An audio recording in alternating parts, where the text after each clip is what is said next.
Bien dans son job, on parle de la méthode Lean aujourd'hui. Vous en avez entendu parler. Alors certains décideurs ont besoin d'un peu de pédagogie. Ça tombe bien puisqu'on va en faire évidemment pour essayer de découvrir exactement ce qu'est cette méthode Lean. Marie-Pia Ignace, merci d'avoir répondu à notre invitation. Vous êtes la CEO d'Operae, je le prononce bien, Partners, et vous portez et vous déployez, pour le dire simplement, cette méthode Lean. C'est quoi cette méthode? C'est d'éliminer. Alors d'abord, si j'ai bien compris, c'est un peu une méthode à l'origine industrielle où on élimine tout ce qui est inutile. Pourquoi? Pour être efficace et efficient? Dans la réalité, c'est un petit peu plus sophistiqué que cela. Je l'imagine. Voilà. C'est une méthode qui a intéressé un certain nombre d'industriels parce que c'est ce qui a permis à Toyota de devenir leader mondial dans son domaine.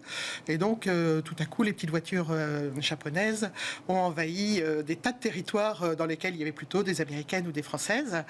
Et la question s'est posée de savoir est-ce que c'était du dumping ou est-ce que c'était une autre façon de produire? Et la réponse est très claire, c'est une autre façon de produire dans laquelle, effectivement, on est lean, c'est-à-dire que l'on va essayer de travailler en permanence sur la valeur et donc retirer des processus tout ce qui n'est pas générateur de valeur. Alors moi, ce qui m'intéresse aussi, c'est la chef d'entreprise que vous êtes. Oui. Parce qu'une fois que vous avez posé sur la table la méthode Lean, que vous l'avez expliquée, ensuite, comme on dit, il faut rentrer dans le dur. Comment ça se passe, le processus? D'abord, on explique, et puis ensuite, vous déployez des changements. Mais c'est copernicien pour certaines entreprises, les transformations? Alors en fait, on explique, et puis les clients qui sont les clients de notre entreprise sont des gens qui sont patrons de leur département ou de leur propre entreprise et qui en ont entendu parler, qui ont trouvé un intérêt et qui souhaiteraient effectivement se lancer là-dedans. Donc je dirais que la culturation du dirigeant, elle est antérieure à notre... ils en ont entendu parler, voilà. Ils se sont un petit peu acclimatés, puis ils disent, en fait, je passe à l'action avec vous. Voilà, exactement. Et donc le passage à l'action, le passage à l'action va d'abord consister à convaincre leur comité de direction que ça vaudrait la peine de s'y intéresser. Et donc ça, on va le faire sous forme de pilote. Donc on va prendre dans ce comité de direction des gens assez opérationnels, assez influents, et on va leur proposer de construire des pilotes chez eux et de se faire une opinion en se disant est-ce que ça en vaut la peine? Est-ce que ça peut apporter quelque chose chez moi? Est-ce que ça va rentrer dans ma culture d'entreprise? Exactement. Alors ça, on a entendu que ça démarrait dans l'industrie. On voit bien par rapport à des gestes, par rapport à des retours même des salariés sur des choses. Mais est-ce qu'on peut le transposer au tertiaire? Parce qu'il y a des entreprises tertiaires aujourd'hui, de la tech et même des services publics qui se disent mais cette méthode, elle est pas mal. Est-ce qu'on peut la transposer?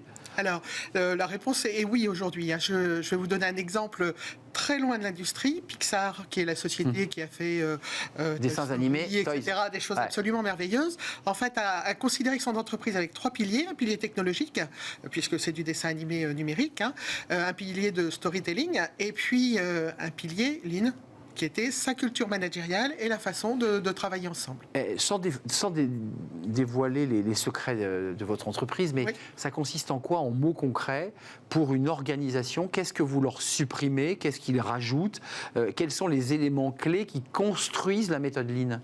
Alors la première chose, c'est un intérêt profond pour le client. Donc, quand vous déployez le Lean avec une équipe ou un périmètre, la première question que vous leur posez, c'est qui sont vos clients? Qu'attendent-ils de vous? Est-ce que vous les connaissez vraiment? Est-ce que vous êtes au rendez-vous de leurs attentes? Et par exemple, moi j'interviens beaucoup dans le monde de l'informatique.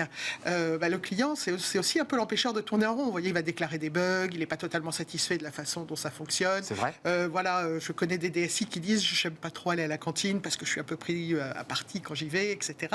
Et donc ce sens profond du client va permettre aux gens de se dire mais finalement, si je regarde mon travail, ce que je vais faire aujourd'hui, qu'est-ce qui est effectivement dans la génération de valeur? À quel moment est-ce que je suis en train d'essayer d'imposer des processus à d'autres? Et dans ce cadre-là, comment est-ce que je pourrais me recentrer sur ce qui a vraiment du sens? D'un point de vue concret, on a bien passé la partie pédagogique de présentation et de convaincre. On est vraiment dans l'action. Oui.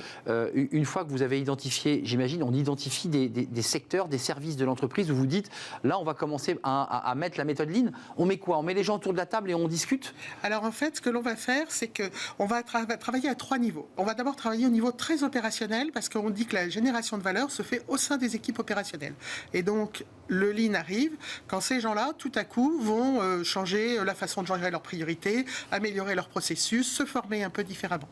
Donc, ces gens-là, on va vraiment les accompagner avec détermination et patience, en leur proposant de regarder différemment leur métier, trouver des pistes d'amélioration et d'explorer ces pistes-là. Ensuite, on va travailler au niveau du management, parce que dans le cadre de cette exploration des améliorations, le management peut être pris à contre-pied.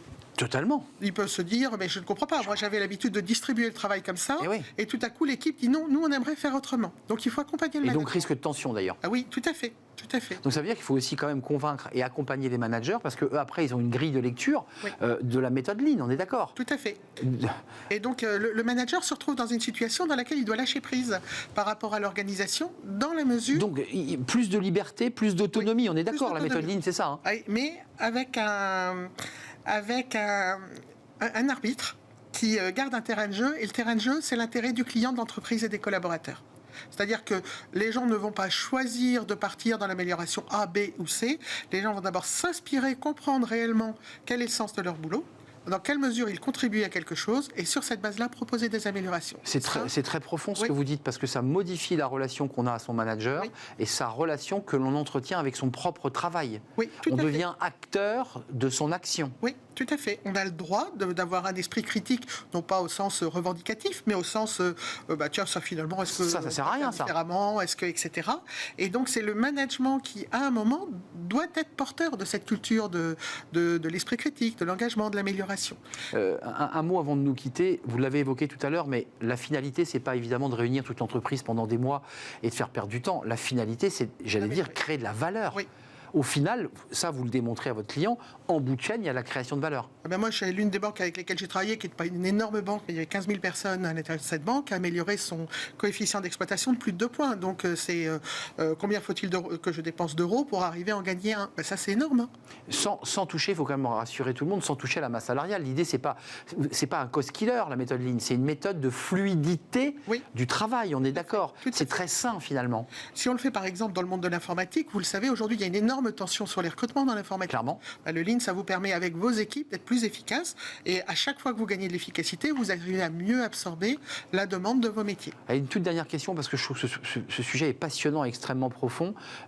Vous accompagnez ensuite un petit peu en détachement, vous envoyez des consultants qui viennent aussi un peu guider et accompagner, parce que j'imagine que on est un peu perdu au début quand même, non? Ah oui, il y a une certaine technicité, donc il faut que l'entreprise se l'approprie. Et puis, donc là, les consultants sont plus sur le terrain avec les équipes opérationnelles. Et on a des académies pour les managers qui leur permettent de bien comprendre, de bien s'approprier ces techniques Lean et de faire le lien entre ça et leur propre fonctionnement. Combien de temps là, pour une transition, pour passer du classique au Lean? C'est quoi? C'est 1 an, 2 ans? 3 ans. C'est 3 ans. Oui, c'est 3 ans. D'accord. Donc c'est un processus long, profond et intense. Merci Marie-Pierre Ignace d'être venue nous éclairer. Merci C'est une beaucoup. méthode passionnante, efficace, vous l'aurez entendu, CEO d'Operae Partners. Merci de nous avoir rendu visite. Merci. On tourne une page, on fait rester avec moi un instant, on tourne une page.